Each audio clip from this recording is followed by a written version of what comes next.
So welcome back to Celebrity Goddess Oracle. As you know, I read with the Goddess Guidance Oracle cards. Today we are going to look at Meghan and Harry together. We looked at them previously separately, but today we're going to connect into the energy and we're going to see what is going on around them at the moment. So wow, a lot has moved on since I've done the previous readings. So that's Harry now. Officially moved to Canada. So it's going to be really interesting to see how they adapt. And so we're going to connect now into Meghan and Harry. They haven't officially had their titles stripped from them. So they still hold their royal titles, but they're not allowed to, they're not allowed to actually use them in a commercial capacity, which is fine. So they're going to be Meghan, Duchess of Sussex, and Harry,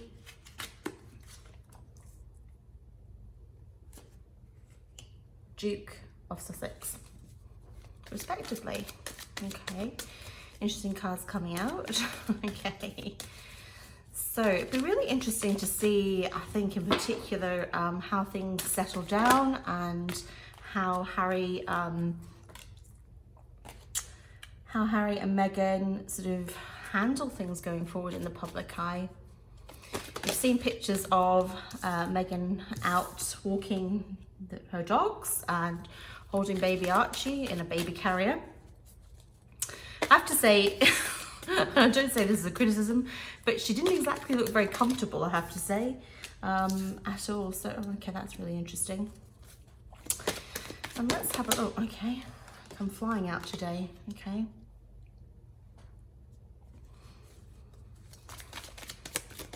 And, oh, okay. Right. I think we're just gonna do one more overarching card. So let's see what else we can see as we connect into the energy here. Okay. So the Sorceress. We're gonna just pop up. We'll come to that. I'm gonna put it up here actually, but we'll come back to it. Maybe just one more card in connection with that. Okay, and peace and the arts. Okay, so we'll come back to those three later. So let's just connect into here and have a look. Well, I think regardless of sort of like all the negative press or your opinion, I think the one thing that's very clear here is that there's more than just their desires at stake here. Obviously, there's the connection with the Queen and the royal family and what that means, but also, you know, what it means for the for Archie going forward, and maybe if they have another child, what that's going to look like. So, right, we can see quite clearly here the household situation and boundaries. Well, we know that they've put up boundaries. They've pretty much got what they want in some ways. There was a lot of sadness around Harry. I think Harry in particular, it came out and expressed that he didn't get exactly what he wanted, and I think that's probably true. But at the end of the day, I don't think, as things currently stand, it was actually, you know, that the royal family as it stands, as the firm, as it's called, can actually provide the sort of the halfway house that they were looking for. So there's been boundaries in the house, and there's going to be a time of quiet here. You can see here where, you know, there's going to be a lot of releasing of feelings, releasing of tensions, and a lot of healing that needs to happen here. And you can see that quite clearly with the quiet time.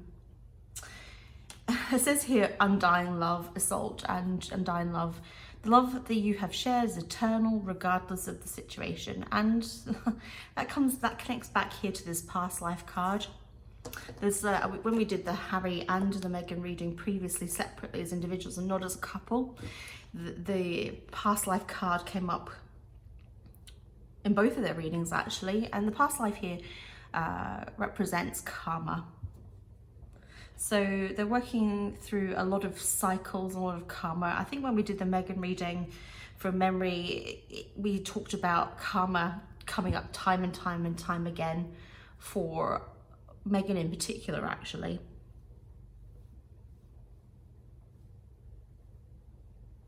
Here we've got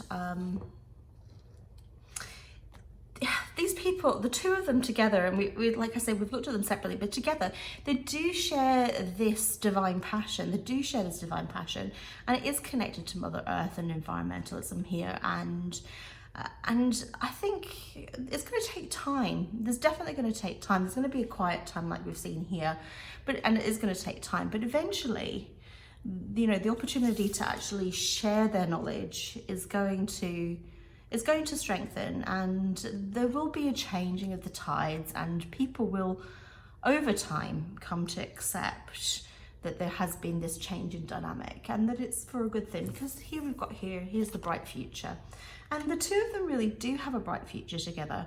I think, you know, the key here, and to bring these cards back into play, actually, just to show you, they have the two of them together have this they have this special gift to give to the world. Some people might hear that and go, well, I don't agree with that, you know, they haven't really behaved very well. But I think the tide will shift, actually, and I think there will over time be an acceptance to the way things are. And I think ultimately there will be this sense of peace for them, peace within the family, peace within the wider opinion of them, actually. And it's all going to work out for them. It really is going to work out for them. And not only, we saw in both their readings this connection to Mother Earth and this connection to environmentalism, but we're going to see also their connection into the arts and their, you know, their interest in this. So we're going to see a more creative side to these two. I mean, obviously, things have come out in the press. They've shown that they've, well, it's been a little bit controversial. They were filmed at the Lion King premiere in London, sort of propositioning or pitching Michael Eisner, who's the head of Disney, for voiceover work. And we know that Meghan, in fact, has done some voiceover work that's yet to be released. So I think you're going to see more and more of this, actually. I think there's talk about them working with Netflix, I believe, and you're going to see more and more of this. They're going to work on some really interesting projects, actually, which are going to cross between environmental and the arts together, both together. So it's going to be really interesting. Climate change is obviously a really big topic at the moment, and quite rightly so. We need to look after Mother Earth, because Mother Earth looks after us, and this is an incredibly important thing. And they're going to do some interesting work in relation to this. So it's all good, actually. I think, you know, ultimately there's going to be this peace, and there's going to be this bright future for them. There is karma. There is definitely karma. This is going to be cyclical. We've seen this before. We saw it in both of their individual readings. And this is sort of shown again together in their joint reading. So that's interesting. So we're going to connect into the animal spirit totem energy. I use the Wild Unknown Animal Spirit by Kim Kranz. I've shown you this deck before. It's really beautiful. Just lovely. So what we're going to do is we're going to just have a look into this a bit further and connect and see what else we can actually, oh, it's flying out, okay. Okay, Dragon Energy, Nightingale, right. And one more.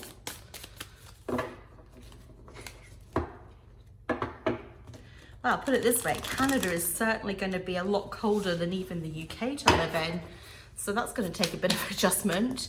It'd be lovely to see more of Archie. I think everybody, you know, really wishes them the best, and I hope that, you know, they see that. It's a really good thing. Okay, so right, let's have a look at this. Dragon. Well, the dragon is a mythical creature. and it's something that represents both the past and the future, represents change, represents the ability to look at things from a higher perspective and from a more mystical perspective. So to look beyond the normal ability to sort of see the obvious, and to bring that into being. I mean, if you're a Game of Thrones fan, the thing that comes up is Mother of Dragons. I think I've got this image of Meghan, Duchess of Sussex, Meghan Markle, as Mother of Dragons. So she's definitely out there wanting to slay some dragons. There's this dragon energy around her. She's this is a woman that's in control. She's in charge. The Nightingale energy here is really, I feel, connected with Harry in this relationship. Her energy is the dominant one in here. We've talked about Harry and his reading and his sort of stubbornness, which was surprising to me. And it's not that he is without opinion. It's just that really she is dominant in this relationship, and it's quite clear from this energy here. This is her energy as a dragonfly. We'll come back to that, but let's talk about the Nightingale because I feel this is connected in with Harry. The Nightingale is somebody who is passive, but connected at the same time. Really connected to the structures. Really connected to both the earth realm and sort of like the air and the air elements. Somebody who wants to, when he speaks out, he wants things to be harmonious, he wants things to be melodious. Even when he's saying things that are not particularly pleasant, there is this sort of energy with him where he wants it to be perceived as being harmonious and pleasant to hear and pleasant to listen to, and it's obviously not always that. He's a bit of a mouthpiece, I have to say. You can feel this energy that the Nightingale's a mimics what it hears, and I really feel with this energy here that that's what we've got. The dragonfly energy is interesting. As we can see both here, they're both of the same element. They're both of the air. Dragonfly is good luck. It is transformation.